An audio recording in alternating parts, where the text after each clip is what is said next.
Okay, picture this. You've got these islands rising up out of the sea, perfect rings of land, one inside the other, separated by these shimmering moats, and they're all connected by this huge central canal, buzzing with ships. Imagine it just packed with gold, silver, metals we barely even know today. Right. And strange animals, things from legends. Exactly. Okay. This is Atlantis.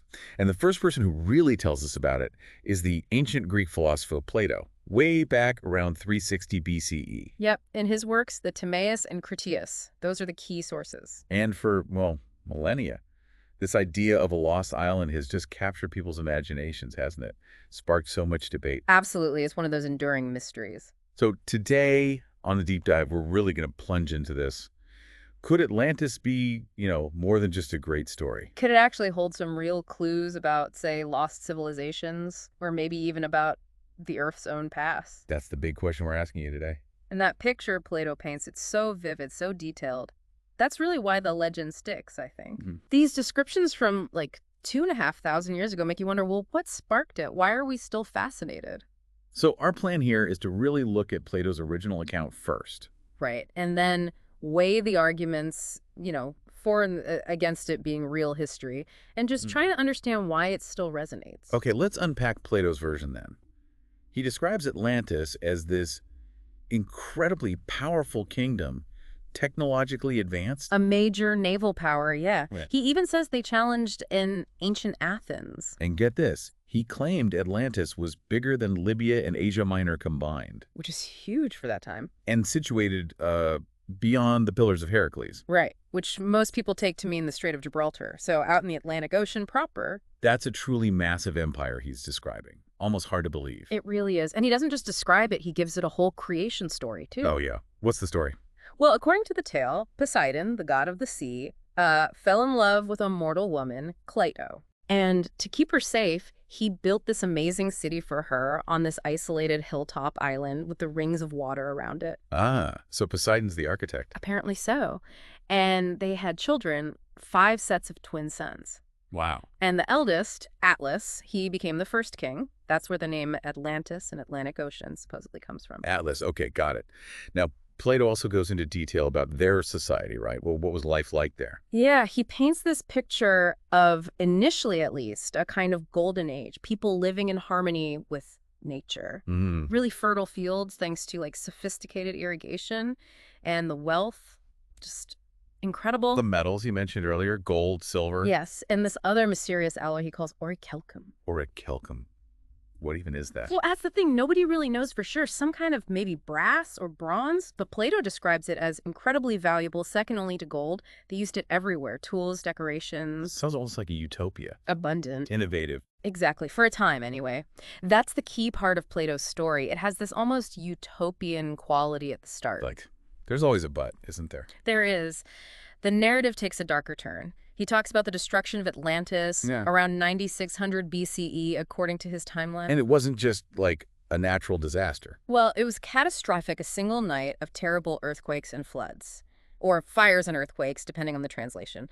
But Plato frames it as divine punishment. Punishment for what? Hubris, basically. The Atlanteans became greedy, power-hungry, selfish, morally corrupt. They lost their divine nature, you could say. Ah, the classic fall from grace. Precisely. So the gods, as punishment, caused the entire island to sink beneath the waves, vanishing completely. Wow. Okay, so that's the core story from Plato. Vivid, dramatic. Absolutely. Which brings us right back to that central question.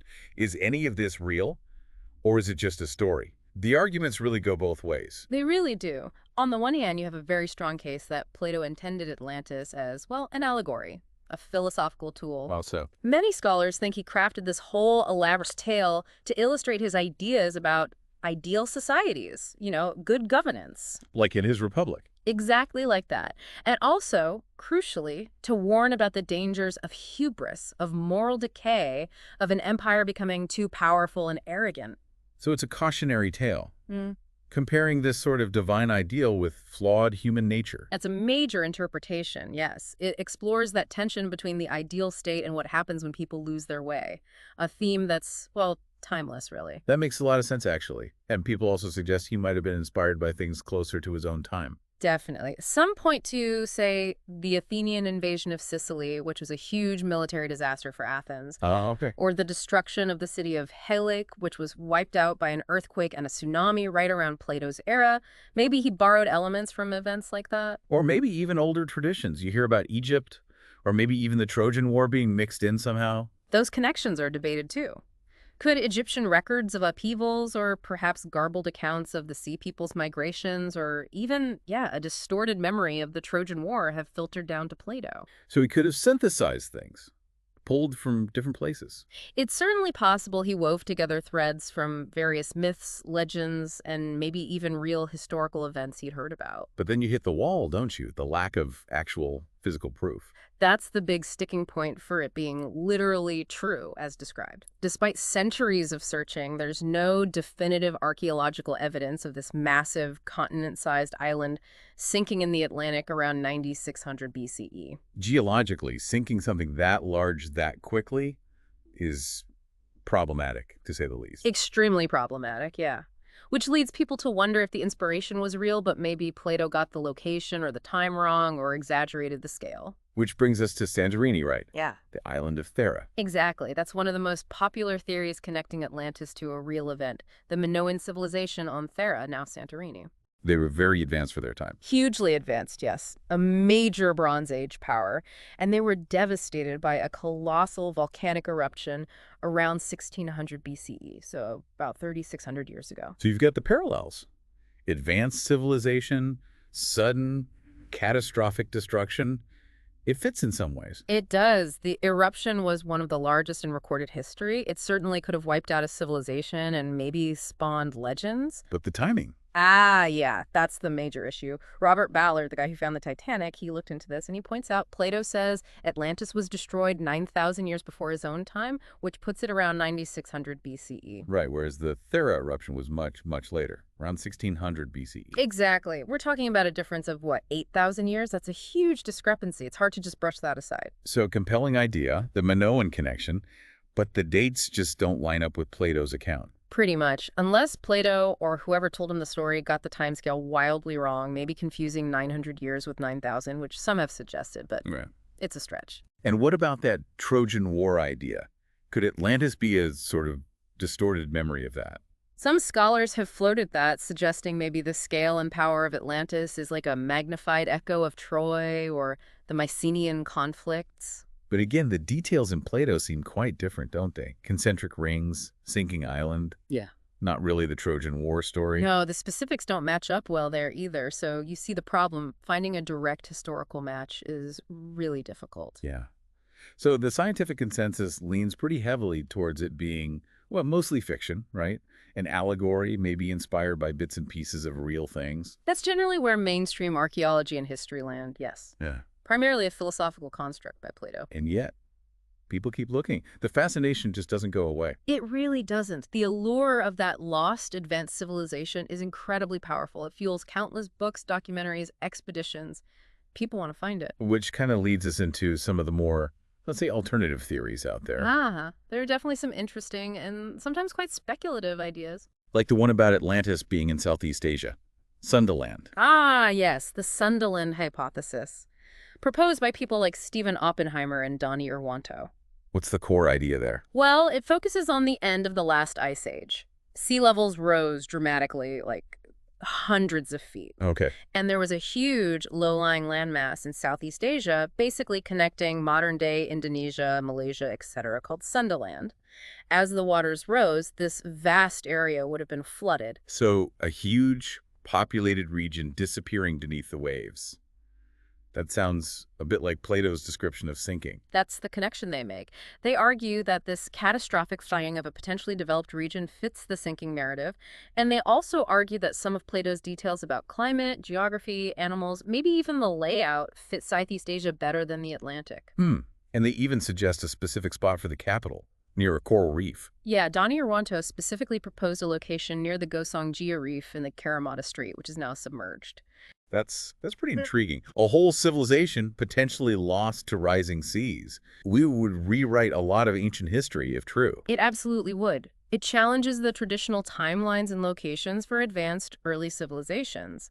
It's a fascinating idea, though still highly debated and not widely accepted in mainstream archaeology. Needs more evidence, I suppose. As with all these theories, yes, concrete proof is hard to come by. Okay, so Sunderland's one alternative. Then we get into, well, even more speculative territory. You could say that. There are theories that connect Atlantis to extraterrestrial visitors. Right. I saw mentions of that, this idea that the Atlanteans weren't originally from Earth. Exactly. Some theories propose they came from, say, the Lyrian star system, maybe 50,000 years ago, arriving here with incredibly advanced technology. And things like super long lifespans, like 800 years. Yeah, those kinds of details sometimes feature in these more esoteric accounts. Advanced tech, maybe special powers like weather control, manipulating energy. Wow. Okay, so that's definitely moving away from Plato's text and into modern myth-making, isn't it? It is. Some even speculate Atlantis was on Mars first, or maybe it was a colony that had these extraordinary abilities. It's certainly one way to explain the advanced civilization part of the legend. It is, but it's crucial to state that these ET theories are firmly in the realm of speculation and pseudoscience for the vast majority of researchers. There's no empirical evidence supporting them. Got it.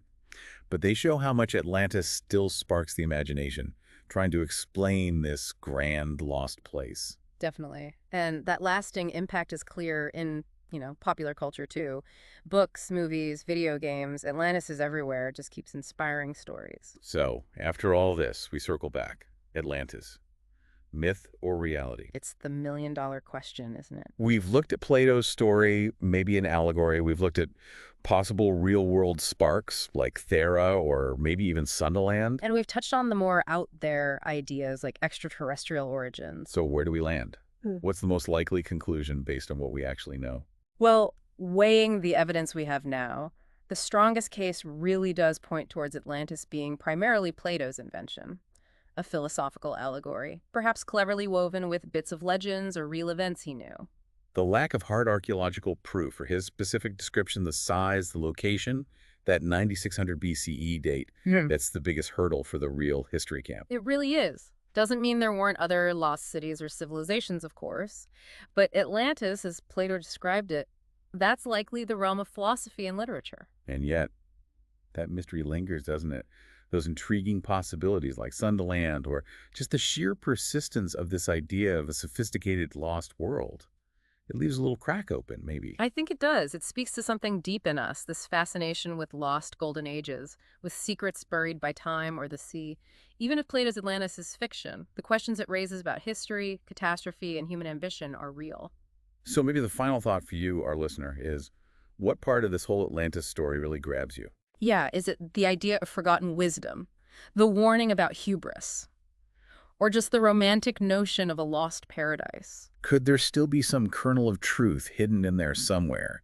And what other ancient mysteries might connect to this legend that just won't fade away? Plenty to think about. It's a deep dive that definitely keeps going.